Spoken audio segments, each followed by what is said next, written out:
வேல் வழிபாடுன்னு ஆரம்பிச்சிருக்காங்க. புதுசு இல்லை, நம்ம நாடா இருக்கிறதா சொல்றாங்க. இடையில விட்டு போயிடுச்சு, தொடங்குறாங்க.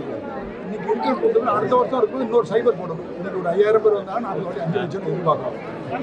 உழைக்கிறாங்க, நல்லா பண்ணிட்டு தொடக்க வேண்டும். இப்போ முடிச்சுட்டு நாங்கள் நேராக பழனிக்கு போகிறோம். பழனியில் போய் அங்கே தெய்வத்தை கும்பிட்டு அப்படியே டிஸ்பர்ஸ் தொடர்ச்சியா 5000 பொதுமக்கள் வந்திருக்காங்க. எப்படி சார் பார்க்குறீங்க வேல் வழிபாடு? இது ஆன்மீக சம்மந்தப்பட்டது சார். 5000ங்கிறது ரொம்ப கம்மி. 5 லட்சமாக மாறிச்சுன்னா ரொம்ப சந்தோஷமா இருக்கும். இது எதுக்கு சொல்லணும், ஆன்மீக அதிகமான குற்றங்களில் கலையும் வீடுகளில் அமைதி இருக்கும். மெயினாக ஆன்மீகத்தை அதை தான் கும்பிடுறோம். அது அப்படி கும்பிட போகும்போது இந்த கோயில்களுக்காக கிட்டத்தட்ட ஒரு மாதத்துக்கு மட்டும் நம்மள்கிட்ட 28,1049 சொல்லலாமா, இல்லை 28 கோடி ரூபா எடுக்கிறாங்க. எங்கேருந்து எடுக்கிறாங்கன்னா சுவிட்சர்லாந்துலேருந்து பணம் வரல, அப்புறம் இது ஸ்காட்லாண்ட்லேருந்துலாம் பணம் வரல. இங்கே இருக்கக்கூடிய இந்து சைவ வைணவ கோயில்கள் இருக்குது.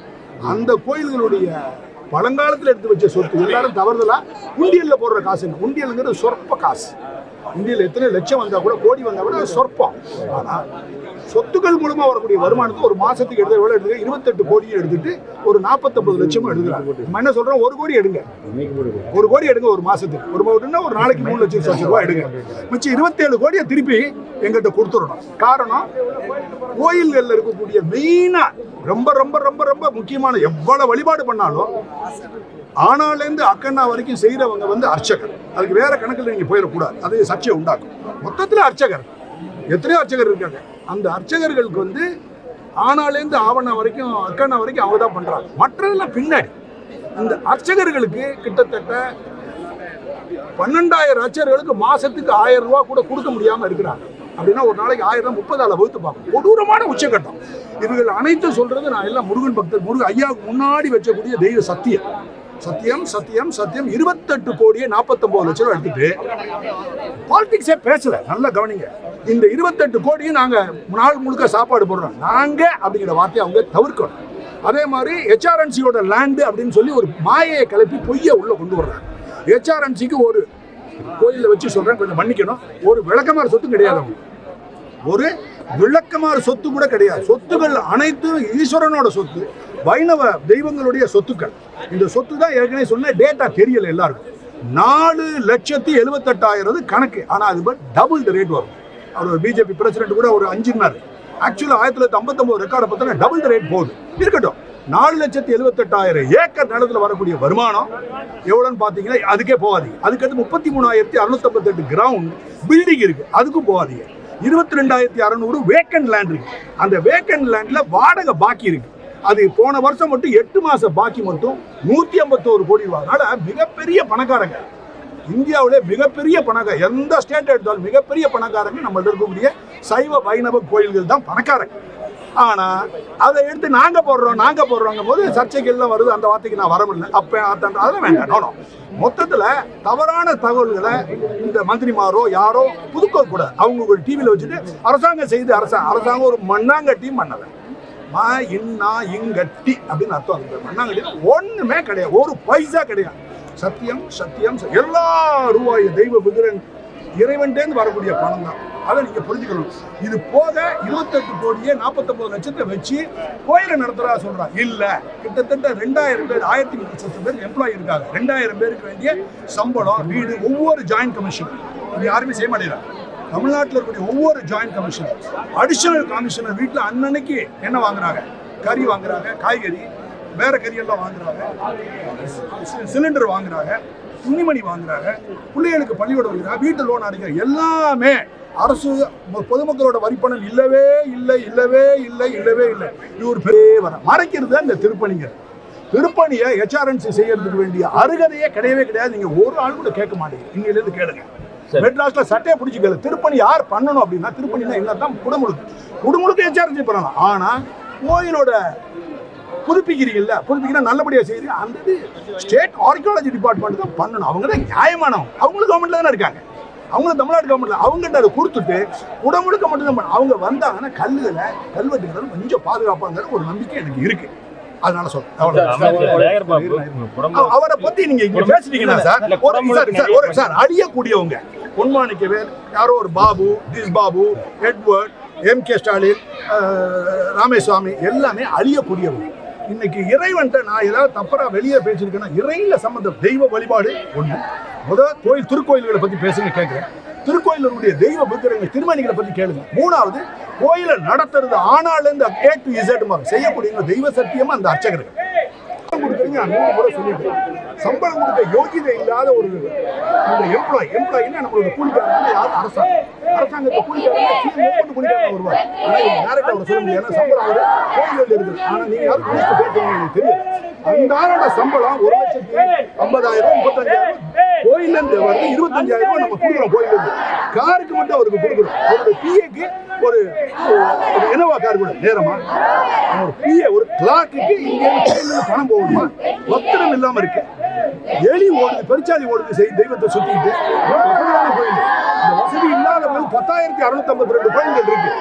எல்லாம் தொன்மை, எல்லாம் தெய்வத்தின் சத்தியம். அவைகள் ஆனாலும் 1100 வருஷத்துக்கு முன்னாடி என்ன தூக்குல கூட போடலாம். அவ்வளவு அளவுக்கு அதிகாரமா என்னால சொல்ல முடியும். படிச்சுட்டே கிடக்குறாங்க. அந்த கோயில கேட்பாரட்டு ஒண்ணும் இல்லாம உள்ள பாம்பு விடுவதில் இருந்து இதெல்லாம் பார்க்கணும். அதை விட்டுட்டு ஒரு 10 கோயில் 20 கோயிலுக்கு குடமுழுக்கு பண்ணிட்டு 5,000 ஆன்மீக அரசியல். நான் என்ன சொல்றேன், எல்லா பாட்டியும் பண்ணுங்க. கோயில் வச்சு ஒரு ரிக்வஸ்டா தான் சொல்றேன். ரிக்வஸ்டா சொல்ல போகும்போது அவங்க என்ன சார் சமூக கழிவுகளை விட்டு நம்மள்ட்ட குண்டக்க மண்டக்க பேச விடுறாங்க. பார்த்தா சமூக கழிவுகள் இந்தியாவுக்குள்ள இருக்கிறாங்க. ஆனா ஒன்னே இந்த இதுல மட்டும் பாத்தீங்கன்னா உண்மையே நாங்க எடுத்துக்கணும். எதுலையுமே நான் அலைட் இல்லை. இன்னைக்குதான் முத அவங்க கூப்பிட்டு வந்திருக்கு. வழிபாட்டுக்காக உள்ள வரேன். நான் அதுல மெம்பர் கிடையாது. நாளைக்கு வேற மதத்துக்காரங்க அந்த கான்ஃபரன்ஸ்ல கூப்பிட்டு நான் போய் அட்டெண்ட் பண்ணேன். முதல்ல என்னைய சந்தேகப்படக்கூடாது. சார், இன்னைக்கு 5,000 பேர் கலந்துக்கிட்டாங்கன்னு நாளைக்கு 2,00,000 பேர் கலந்துக்கணும். பொதுமக்கள் மத்தியில் அதிகரிச்சுட்டு வருதா சார்? இதெல்லாம் சார் அதிகரிச்சுட்டு வந்துட்டா அந்த நாடு நல்லா இருக்கும். இல்லாட்டி சீரழியும். அது அந்த நாட்டினுடைய எல்லாரும் கும்பிடுறோம் எல்லாம் செய்யறோம். ஆனா ஒரே ஒரு மட்டும் என்னன்னா, கொடூரமான ஒரு யூனிட்டி வேணும். 7.5 கோடி மக்கள் சொல்றாங்கல்ல, அதுல கிட்டத்தட்ட 70-80 கோடி நம்ம சைவர்களும் வைணவர்களும் இருக்கிறோம். அவர்களுடைய ஒத்துமை உடஞ்சி நொறுங்கி போய் தொங்குது சொல்லிக்கிறாங்க. அவங்க நான் டிஸ்கரேஜ் பண்ண விரும்பல. ஆளாளுக்கு பீஸா தொங்குது. அந்த தொங்க கூடாது, ஒரே கொடையில வரணும்னு சொல்லி நான் அதுக்கு தான் நாயா கத்திக்கிட்டேன். வேற வேலை எனக்கு கிடையாது. உங்க துறையில கிடையாது சார். தொடர்ந்து பொன்மணிக்கு மேல் பொய் சொல்லிட்டு வராருன்னு அமைச்சர் சேகர்பாபு குற்றம் சாட்டிட்டே இருக்காரு சார். எனக்கும் அவருக்கும் இருக்கிற பதில் நான் சொல்லிடுறேன். நாளைக்கு தமிழ்நாடு திரும்பிடுமா? அவர் யாரோ, நானும் அழிய போறேன், அவரும் அழிய போறேன். பம்பரம் சுத்திக்கிட்டே இருக்கு. விஷயம் இருக்கிற வரைக்கும் ஓடி சொல்றேன். இந்த மாதிரி தேவையற்றவர்களையும் விளைவற்ற ஆளுகளை எல்லாம் கோயில வச்சு பேசுறதே அதர்மமான செயல். அது மறந்துருக்கு. தெய்வ விக்கிரகம் சொல்லு. இப்ப எவ்வளவு வழக்குகள் நீங்க இருந்தப்ப எவ்வளவு முடிச்சீங்க, இப்ப எவ்வளவு இருக்குது? அது இன்னைக்கு தேவையா சார்? நல்லா கவனிங்க சார், நல்லா கவனிங்க. இது ரொம்ப முக்கியமான மெட்ராஸ்ல பேச பொறுத்த சொல்றேன். 2012 வருஷம் 2012 ஒரு வருடம் இருக்கு. அந்த 2012 மட்டும் அமெரிக்கால கைப்பற்றினதோட எண்ணிக்கை 22,622. கொஞ்சம் சொல்லுங்க, தெரிஞ்சு போச்சுதான். 62 தெய்வ விக்கிரகங்களை மீட்டெடுக்கிறாங்க. 12ல நான் எவனோ உட்காந்துருக்காங்க. டிஐஜியா எங்க அடிவிங் சைட்ல அவன் பேர் பொன்மாணிகள் சொல்றாங்க. அவன் அப்ப அங்க உட்காந்துருக்கான். அவன் தான் ஹெட்டா இருக்கிறான். அப்படி இருக்க போகும்போது அங்க அதே அமெரிக்கா போலீஸுக்கு 2012க்கு முன்னாடி ஏன் இவ்வளவு பெரிய சீசரை எடுக்க முடியல? எத்தனை வருஷம் எடுத்திருக்கீங்க அமெரிக்கா போலீஸ்ல, நியூயார்க் போலீஸ்ல ஏன் எடுக்க முடியல? 2020 ஏன் எடுக்க? அதோட மதிப்பு எவ்வளவு அப்படின்னா, அமெரிக்கால இருக்கிற நியூயார்க் போலீஸோட மதிப்பு எவ்வளவுன்னா அந்த 2000க்கு 1020 கோடியே. நல்ல கவனிங்க, இது ஆன் ரெக்கார்டு. என் மேல யார் வேணாலும் கேஸ் போடலாம், போட முடியாது, சீரழிஞ்சிருவாங்க. ஏன்னா அந்த அளவுக்கு கடுமையான ஒரு தகவல் அங்கேருந்து கிடைக்கப்பட்டது இல்லை. ரிட்டையர்ட் சோர்ஷியல் ஃப்ரம் எனக்கு கிடைக்கப்பட்ட சோர்ஷியல். அது எப்படி கேட்டீங்கன்னா 1020 கோடியே 1,90,000 ரூபாய் அதோட மரியாதை. அதுக்கெல்லாம் 2012 என்ன காரணம்னா, ஒரு ஆள் அங்கேருந்து நான் தூக்கிட்டு வந்துட்டேன். அமெரிக்காக்காரனா ஜெர்மன்ல இருந்து தூக்கி உள்ள பிடிச்சி போட்டு விசாரிச்சு என்னுடைய தகவல்களை அவங்கள்ட்ட கொடுத்துக்கிட்டே இருக்கேன். யாருக்கு? அமெரிக்கன் போலீஸுக்கு. கொடுக்க வெளுப்பாங்க. சர்ச் வாரண்ட் போட்டு அடிச்சு நொறுக்குறாங்க. கிட்டத்தட்ட நெருக்கி ஒரு 10-20 இடங்களை எடுத்து இவ்வளவுதான் எடுக்கிறாங்க. எடுத்ததுல அவ்வளவு தலையை எடுத்திருக்காங்க. எடுத்ததுல நம்ம தமிழ்நாட்டுக்கு மட்டும் வர வேண்டியது ஒரே சின்ன குட்டி கேஸ் தான் போட்டிருக்காங்க. பெரிய கேஸ் போடுறது அமெரிக்கால. அது 75 தெய்வ விக்கிரகத்துக்கு தான் போட்டிருக்காங்க. அதோட மரியாதை 533 கோடி. One record, please take it to the people. 533 கோடியே 84,90,000 ரூபாய். சாரி சார், 50,000 ரூபாய். இதோட மரியாதை யோசிச்சு பாருங்க. இப்ப இதோட மரியாதை என்ன நீங்க தெரிஞ்சுக்கணும். மரியாதை வேல்யூ நீங்க தெரிஞ்சுக்கணும். இதெல்லாம் எதுக்கு திருப்பி சொல்றேன்னா, செத்த பூனை மாதிரி ஐடல் வின்சிஐடி வேலை பார்க்க கூடாது. மந்திரிமாரோ அது சம்பந்தப்பட்ட ஆளுகள்லாம் நிறைய அதுல உள்ள இறங்கணும். ஹோம் செக்ரட்டரி உள்ள வரணும். சிஎம் டைரக்டா போலீஸ் கண்ட்ரோல் இருக்கிறதுனால என்ன இப்படி சொல்றாரு, என்ன இல்லை, ஏன் இப்படி சொல்றாரு? அப்போ அந்த அமெரிக்கா போலீஸ் போட்ட கேஸே வந்து கிட்டத்தட்ட 75 தெய்வ தான் போட்டிருக்கா, 75 தான் போட்டிருக்கா. அதுல 33 ரெக்கவர் பண்ணிட்டாங்கன்னா திருப்பி நம்ம கொடுக்குற ஒரு தகவலை நான் வேணும்னு இங்க மறைக்கிறேன். மெட்ராஸ்ல போய் சொல்லணும், எல்லாம் சொல்லிட்டு அந்த புரஸ்காரங்க எனக்கு சண்டை போடுவாங்க. முக்கியமான தகவலை நான் மறைக்கிறேன், உண்மையில மறைக்கிறேன். அங்கே போய் சொல்ல போறேன். இப்படி எல்லாம் இருக்க போகும்போது நம்ம அவங்களோட ஒத்துழைக்கணும். யாரோட? அமெரிக்காக்காரங்களோட ஒத்துழைக்கிறது கொஞ்சம் சரி. இப்போ கேட்டா அவங்க சென்ட்ரல் கவர்மெண்ட், மத்திய அரசாங்கம், அது என்னென்னமோ பாலிடிக்ஸ்லாம் இருக்கு. அப்புறம் லோக்கல் நீ போய் அங்கே போய் சென்ட்ரல் கவர்மெண்டோட அவங்க உட்காந்து பேசி கொண்டு வரும். இது நிறைய சார் 90 விழுக்காட்டில் உங்களுக்கு 10% இப்போ சொல்லியிருக்கேன். மிச்சம் 90 விழுக்காடு நான் இதில் தான் சொல்லணும். Right sir. நீதிமன்றத்தில் ஏதாவது வழக்கு தொடர்பான இருக்கா? ஏன்னா அந்த துறை பற்றி நல்லா தெரிஞ்சவங்க, ஆனால் இது வரைக்கும் வழக்கு அந்த மாதிரி போல நீதிமன்றம் கேட்டாலும் 1020 கோடிங்கிறது சாதாரண விஷயம் கிடையாது. நல்லா பாருங்க. இதுக்கு நான் பொறுப்பு என்னை காலர் பிடிக்க கோச்சிக்கிறாரு. நீங்க என்ன கேட்கலாம் சார் மாதிரி, என்ன நான் பிடிக்கிற மாதிரி சார் தப்பா சொல்லியிருக்கீங்களா அப்படின்னு நீங்க கேட்கலாம். ஒரு தமிழ்நாட்டில் இல்லை, இந்தியாவில் ஒரு பெரிய பயங்கரமான ஆளை கூட ஒன்றும் கேட்க முடியாது. அந்த அளவுக்கு இது உண்மையான தகவல். 1020 கோடியே 1,80,000 ரூபாய், 80,000 ரூபாய், 50,000 ரூபாய் நான் சொல்லியிருக்கேன். எப்போ இதோட இது போக இன்னொன்று முக்கியமான என்னன்னா, இதே கவர்மெண்ட்ல அமெரிக்கன் கவர்மெண்ட் கொடுத்துட்டாங்க ஒரு எண்ணிக்கையான தெய்வ விக்கிரத போன வருஷத்துக்கு முன்னாடி, அதாவது 2 மாசத்துக்கு முன்னாடி 23ஆம் தேதி கொடுக்குறாங்க. கொடுக்கப்பட்ட சிலைகள் கொஞ்சம் 1000க்கு மேல. அவைகள் எல்லாமே எங்க இருக்கு?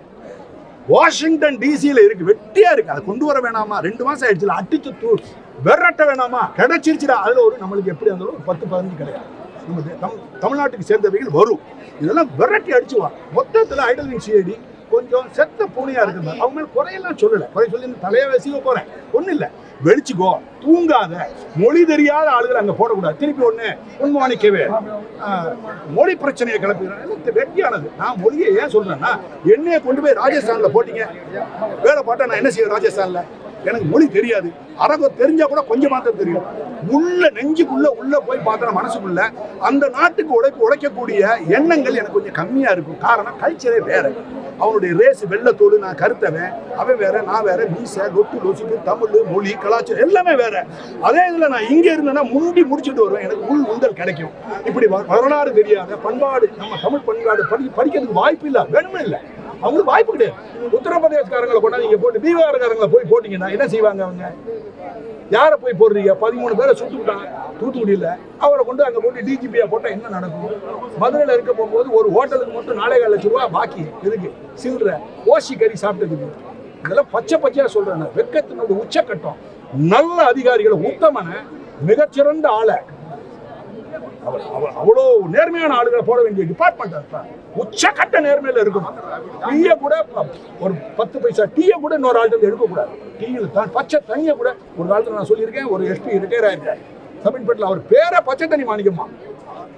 ஏன்னா எஸ்ஐலேருந்து ரிட்டையர் ஆகிறதுக்கு பச்சை தண்ணியோட தான் வருவார். நல்ல அதிகாரி கேட்டாதீங்க பின்னாடி. ஆனா பச்சை தண்ணி மாணிக்க பேர் எடுத்தோம். இது மாதிரி நிறைய பேர்லாம் இருக்கிறாங்க, வெளியே தெரியல. ஆனா லோ ப்ரொஃபைல் ஆபீசர் இன்ட்ரெஸ்ட் இல்லாம செத்த பூனை சாவுக்கு வைக்க முடியல, அதுகளை கொண்டு போய் இங்க ஹெட்டா போடும்போது 2020 2007 ஒரு முக்கியமான வேலையை அவங்க பண்ணாம இருந்துட்டு அது பண்ண சொல்ல முடியாது. மெட்ராஸ்ல தான் போய் சொல்லப்போம். அந்த செய்யாத அந்த வேலையை வந்துட்டு செத்த அதெல்லாம் யார் ஏதுறா? சீஃப் மினிஸ்டர் யாரோ ஒருத்தவங்க இருப்பாங்க, இந்த ஸ்டாலின் இருக்கிறாங்க.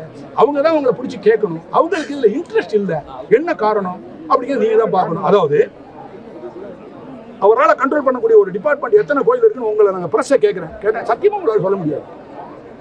கேள்வி கேட்டு உங்களை துன்பப்படுத்துறேன் நீங்க நினைக்காம, நீங்க பிரஸ் இல்லையா?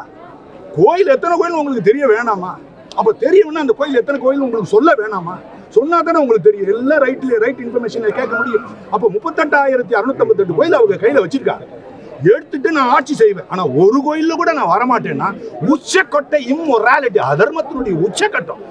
வரவே கூடாது, நீ வரவே வேண்டாம் எங்களுக்கு. You are we despise it. உங்களை நாங்க வெறுக்கிறோம், நீ வரவே வேண்டாம். யாரும் உள்ள வர வேண்டாம். ஆனா கோயிலை கண்ட்ரோல் பண்றீங்கல்ல, வராத ஒரு உதாரணத்துக்கு எல்லா கோயில்களையும் யார் உருவாக்குனா சேர சோழ பாண்டியர்களும் விஜயநகரத்தில் உண்டாக்கியிருக்காங்க. அவங்க தான் இந்த கோயிலுக்கு சொத்தெல்லாம் கொடுத்துருக்காங்க. யாராவது ஒரு மாடல் போய் ஒரு பைசா சொத்தை கொடுத்துருப்பீங்களா? இல்லை. இன்னைக்கு இந்த மாசம், இன்னைக்கு 1ஆம் தேதியா, டிசம்பர் மாசம் எவ்வளவு பணம் எடுத்திருக்காங்க கோயில் சொல்லுங்க சார். ஒரு மாசத்துக்கு டிசம்பர் மாசம் எவ்வளவு சார் பணம் எடுத்துரும்? கோச்சுக்கிடாம சொல்லுங்க சார். 28 கோடியே 49 லட்சம். இந்த அடிக்கிறார் யாரோ ஒருத்தர் பிரஸ்காரர் அடிக்கிறார். 28 கோடியே 49 லட்சம் ரூபாய் எடுத்திருக்கிறது தெய்வ சத்தியம். கோயிலுக்கு எவ்வளவு லட்சம்? எவ்வளவு? 28 கோடி. அநியாயம். நல்லா இருப்பீங்களா? இப்ப வார்த்தை வரும்ல, எவ்வளவு பெரிய வார்த்தை வருது, எவ்வளவு கண்ட்ரோல் பண்றேன். கொடூரமா நல்லா இருப்பீங்களா? 1 கோடி அடியா, ஒரு கோடி ஒரு நாளைக்கு 3 லட்சம் ரூபாய். 28 கோடியே 49 லட்சம் ரூபாய் யார்கிட்ட இருந்து எடுக்கிறீங்க? எங்க இருந்து எடுக்கிறீங்க? பொதுமக்களுக்கு தெரியலையே. பின்னாடி இருக்கிறது தெரியல, இவருக்கு தெரியல, அவருக்கு தெரியல. ஒரு ஆளுக்கு இந்த டிவியை மட்டும் பாக்குறாங்க. இது கொண்டு போறதா உங்களுடைய கடமை. தயவு செய்து கொண்டு போங்க. 28,49,000 ஒரு மாசத்துல கோயில் பண்டுல இருந்து எடுத்து கோயில் நிர்வாகம் கணக்காடுறாங்க. ஆனா நிர்வாகத்தை ஓட்டுறாங்க, டிபார்ட்மெண்ட்டை ஓட்டுறதுக்கு அவங்களுக்கு அப்படின்னா ஜேசியோட புள்ள படிக்கிறது, மே துணிமணி உள் துணிமணி வாங்குறது, வாடகை கொடுக்கறது, சினிமாவுக்கு போறது, நகை வாங்குறது எல்லாமே இறைவனுடைய.